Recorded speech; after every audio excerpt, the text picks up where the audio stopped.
दोस्तों, सावन में अगर आपके भी घर में लगा है सदाबहार का पौधा तो आपके रोंगटे खड़े हो जाएंगे।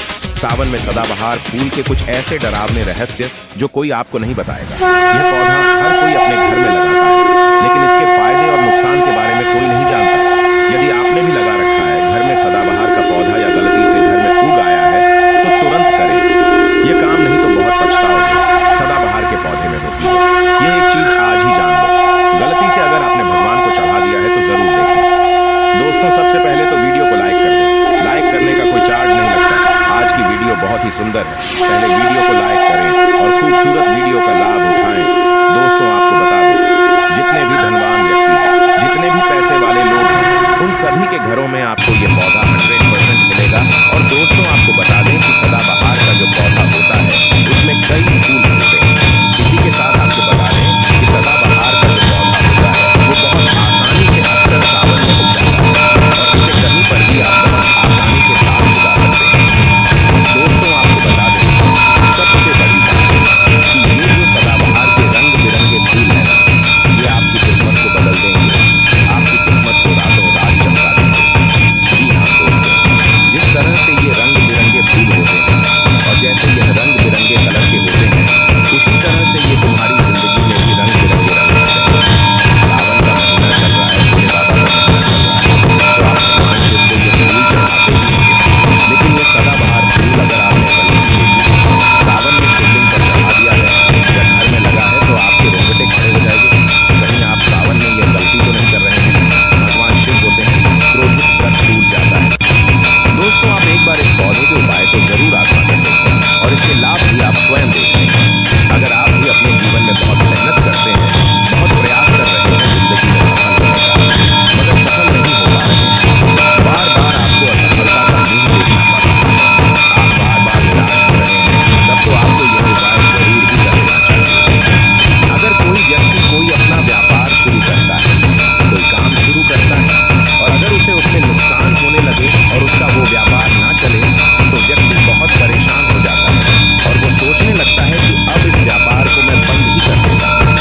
अब इस काम को करने से कोई फायदा नहीं है जब इस काम से मुझे कोई मुनाफा ही नहीं हो रहा, मेरी आर्थिक स्थिति अच्छी हो ही नहीं पा रही। फिर व्यक्ति परेशान होकर सोचता है कि चलो हटाओ रहे, इस काम को अब हम हटा देते हैं, बंद कर देते हैं, कोई दूसरा काम कर लेते हैं।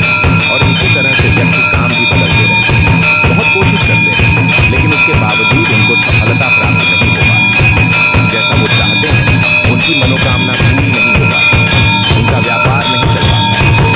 तो अगर आप भी अपने जीवन में कोई व्यापार कर रहे हैं और आपको बार बार उसमें नुकसान देखने को मिल रहा है या जो भी काम आपने शुरू किया है वो काम आपका नहीं चल पा रहा है, जिस चीज को लेकर आप बहुत ज्यादा परेशान हैं, किसी विशेष क्षेत्र में आपने तैयारी कर रखी है लेकिन उसमें भी आपको सफलता प्राप्त नहीं हो पा रही, तब आपको एक बार सिर्फ एक बार इस उपाय को जरूर करके देखना चाहिए।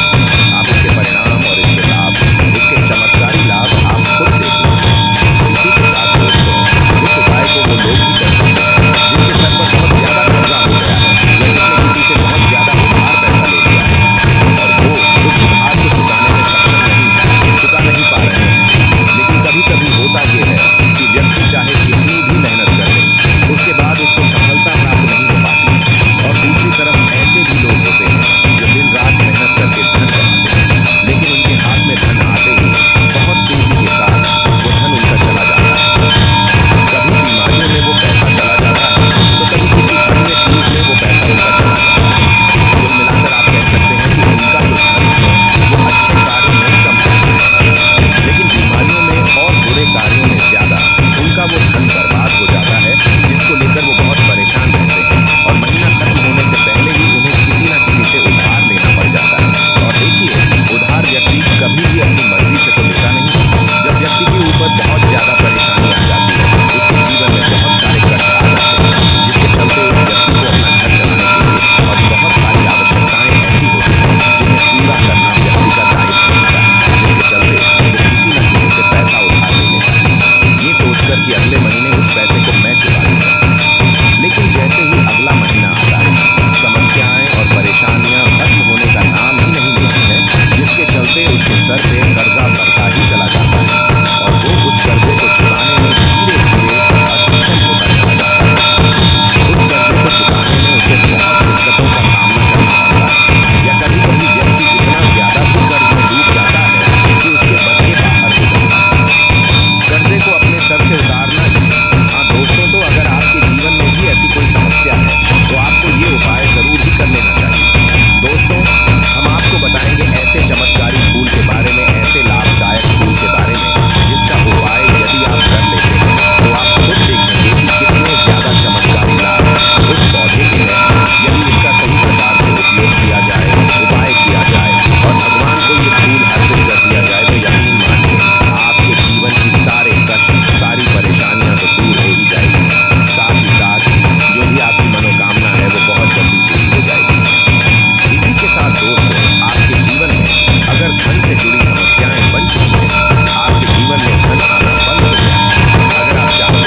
तुलसी का पौधा हो गया, पीपल का वृक्ष हो गया, बट वृक्ष हो गया, ये सभी बहुत पूजनीय पौधे माने गए हैं। तो आपको बता दें कि कुछ वृक्ष ऐसे होते हैं जिनमें दैवीय शक्ति होती है, जिनके अंदर बहुत अलौकिक चमत्कार होते हैं। अगर बात करें पीपल के पेड़ की, तो उसमें साक्षात श्री विष्णु का वास किया है और समस्त देवी देवताओं का वास पीपल के पेड़ के अंदर माना जाता है। और अगर हम बात करें समी के पेड़ की, तो समी का जो पेड़ होता है उसे शनिदेव की तरह ही देखा जाता है। कहा जाता है कि शनिदेव का उसमें वास होता है। और अगर बात करें आंकड़े के पेड़ की, तो यानी कि हम जब आंकड़े का पेड़ देखते हैं उसे निहारते तो ऐसा लगता है कि गजानन को हम निहार रहे हैं। बेल का पेड़ हो गया जो कि बहुत ही पूजनीय है, ये आप भी जानते हैं। तो आपको बता दें कि हर पेड़ की अपनी अपनी दिव्य शक्तियाँ होती हैं, अपने अपने लाभ और अपने अपने चमत्कार होते हैं। अब मान लीजिए किसी भी पेड़ की जिनमें दैवीय शक्ति होती है, उनमें से किसी भी पेड़ की यदि हम सही प्रकार से पूजा कर लेते हैं, अच्छे से उपायों को कर लेते हैं, तो यकीन मानिए आप अपने जीवन की समस्त समस्याओं से छुटकारा पा सकते हैं और आप अपने जीवन में जो चाहे वो पा सकते हैं। बड़ी से बड़ी मनोकामना भी आप अपनी पूरी कर सकते हैं। और अगर हम बात करें सदाबहार के फूल की, तो सदाबहार एक ऐसा फूल है जो सदा खिलता रहता है, हमेशा ये खिला रहता है। इसी कारण इसे सदाबहार का फूल भी कहा जाता है। और इसीलिए दोस्तों, ये जो सदाबहार का फूल है, ये सदा के लिए आपके भाग्य को चमका सकता है, आपकी किस्मत को बदल सकता है। तो इस फूल के बहुत सारे लाभ, बहुत सारे चमत्कार हैं। हम आपको बहुत ही सरल शब्दों में बताने का और समझाने का पूरा प्रयास करेंगे, जिससे कि आपको किसी समस्या का सामना न हो। आप उपायों को बहुत अच्छे से समझ के अच्छे से कर सकते हैं। आप चाहें तो उनको लिख भी सकते हैं और आप चाहें तो हमारी वीडियो को दोबारा भी देख सकते हैं, आपको उपाय अच्छे से समझ आ जाएंगे। तो देखिए, अगर बात करें सदाबहार के फूल की, उस पौधे की, तो सदाबहार के दो रंग के फूल होते हैं। एक फूल होता है सफेद रंग का, और वहीं दूसरा जो फूल होता है वो होता है गुलाबी रंग का। आपने देखा भी होगा हल्का गुलाबी रंग का वो फूल होता है। तो आपकी जानकारी के लिए बता दें कि सफेद रंग का जो सदाबहार का फूल होता है, वो माता लक्ष्मी को प्रसन्न करने के लिए बहुत ही कारगर होता है।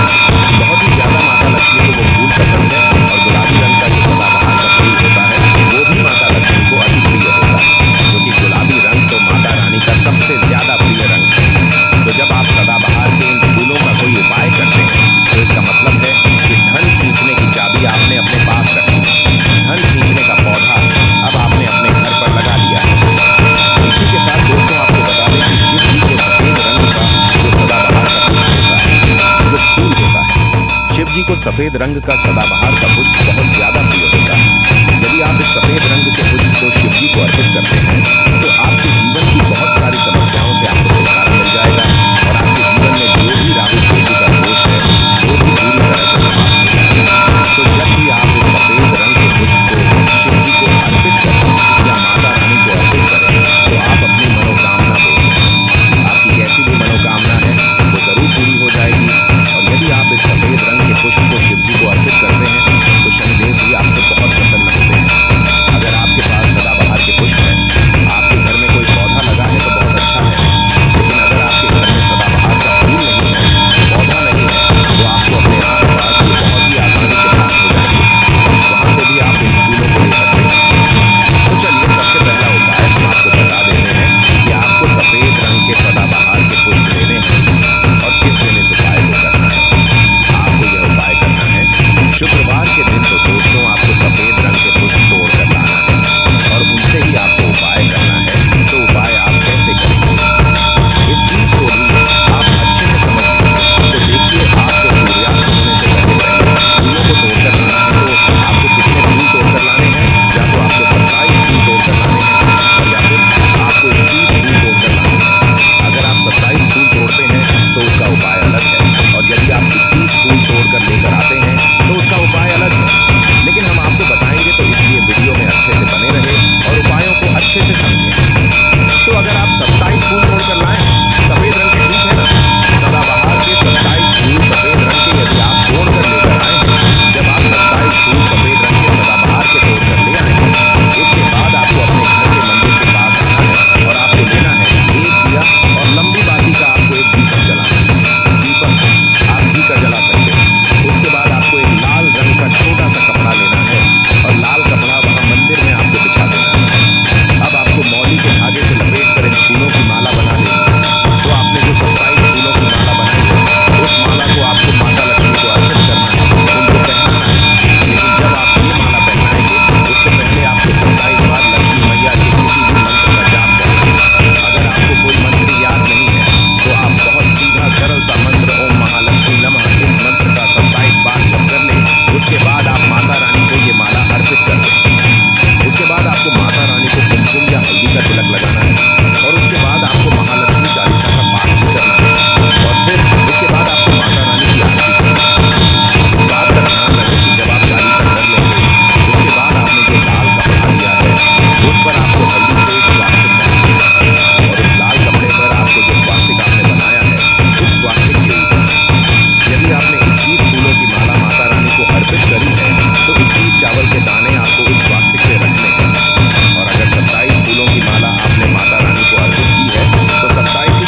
और फिर वही माला आपको इस स्वास्तिक के ऊपर रख दो। अब इसके बाद आपको माता रानी के मंदिर से सिंदूर लेकर आना है और आप चाहे तो घर का सिंदूर भी रख सकते हैं। अब आपने जो माला रखी है उस लाल कपड़े पे उस माला पर आपको वो सिंदूर छिड़क देना है। अब इसके बाद आपको उस लाल कपड़े की पोटली बना देनी है और इसके बाद दोस्तों आपको उस पोटली को उसी दिन ठीक करना है। शुक्रवार के ही दिन रात्रि के समय में उस पोटली को रख देना है अपने धन रखने वाले स्थान पर अपनी तिजोरी में। दोस्तों आपको बता दें ये उपाय आपको रात्रि के समय करीब 8 बजे के आसपास आपको करना है। वैसे तो आप सूर्यास्त के बाद कभी भी इस उपाय को कर सकते हैं, मगर आप 8 से 9 के बीच करते हैं तो बहुत ही उत्तम होगा। अगर आप 21 माला का उपाय युक्त कर रहे हैं तो आपको यह उपाय लगातार 5 शुक्रवार को करना है। मतलब एक शुक्रवार करें, फिर उसके बाद दूसरे शुक्रवार करें, तीसरे करें, चौथे करें, 5वें लगातार जो शुक्रवार पढ़ेंगे 5 शुक्रवार तक आपको लगातार इस उपाय को करना है। और यदि आप 27 फूलों वाला उपाय कर रहे हैं तो आपको लगातार 4 शुक्रवार करना है। तो देखिए उपाय चाहे आप 4 शुक्रवार कर रहे हैं या 5 शुक्रवार कर रहे हैं, आप इस बात का ध्यान रखें कि आपको अलग अलग पोटली नहीं बनानी है। आपने जो सबसे पहली पोटली बनाई है उसी पोटली को आपको लेना है। माला तो आपको हर बार नहीं लेनी है, चावल भी आपको हर बार नहीं लेने हैं, लेकिन उसी पोटली के अंदर आपको उन सारी चीजों को रखते चले जाना है। अब देखिए 5वां जो शुक्रवार होगा, चाहे 5 शुक्रवार आप ये उपाय कर रहे हैं या 4 शुक्रवार कर रहे हैं, तो जो 5वां शुक्रवार होगा उस 5वें शुक्रवार को आपको इस पोटली को लेना है और आपके घर में जहां पर भी मिट्टी हो, मान लीजिए आपके घर में कहीं पर भी मिट्टी है तो वहां पर आपको इसको मिट्टी में दबा देना है। और अगर मान लो आपके घर में मिट्टी कहीं पर भी नहीं है, पूरी जगह पर आपका फर्श है, तब आपके घर में गमला तो जरूर होगा, तो आप इसे गमले में दबा दीजिए।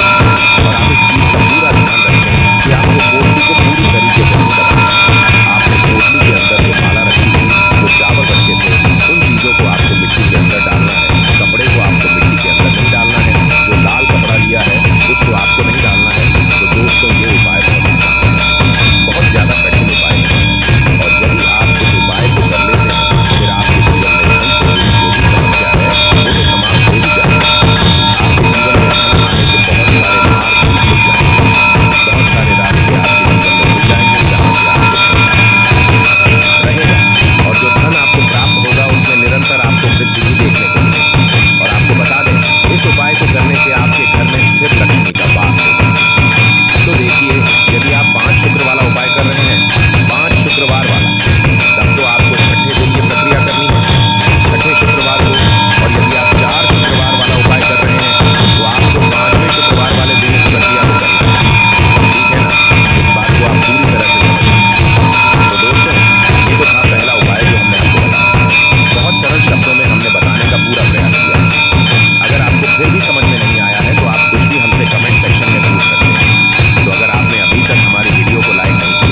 शिवलिंग पर अर्पित कर देने हैं, चढ़ा देने हैं।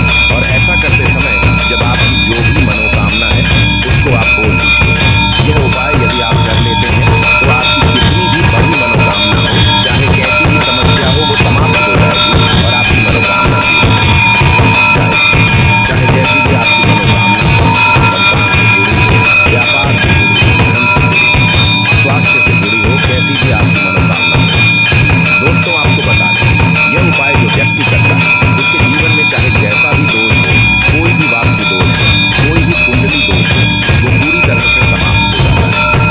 और दोस्तों, आपको बता दें, ये उपाय करना है आपको 5 सोमवार लगातार, ठीक है ना।